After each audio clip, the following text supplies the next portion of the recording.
Tình yêu chúng ta bây giờ tan vỡ, tình yêu đó thấm thiết chẳng phai, trái tim ai phũ phàng để đớn đau trong lòng nhau.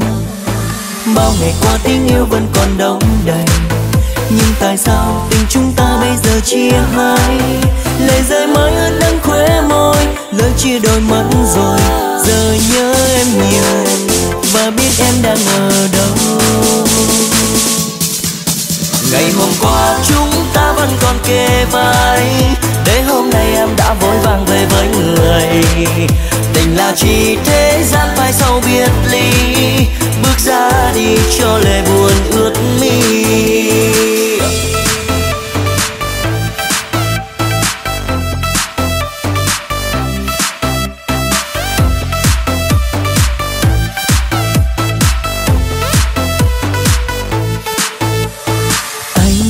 Gây ra bao lỗi lầm để tình yêu chúng ta bây giờ tan vỡ, tình yêu đó thấm thiết chẳng phai, trái tim ai phũ phàng để đớn đau trong lòng nhau.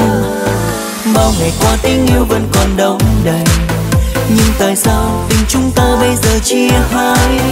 Lệ rơi mới ướt đẫm khóe môi, lời chia đôi mất rồi, giờ nhớ em nhiều và biết em đang ở đâu.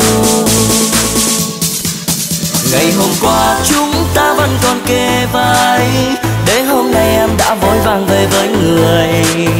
Tình là chỉ thế gian phải sau biệt ly, bước ra đi cho lệ buồn ướt mi.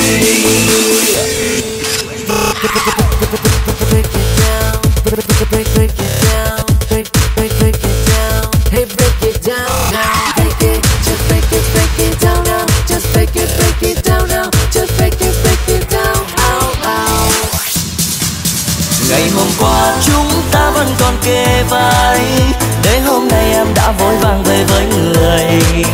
Tình là chỉ thế gian phải sau biệt ly, bước ra đi cho lệ buồn ướt mi.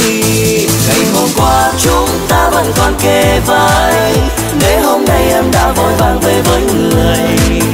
Tình là chỉ thế gian phải sau biệt ly, bước ra đi cho lệ buồn ướt mi.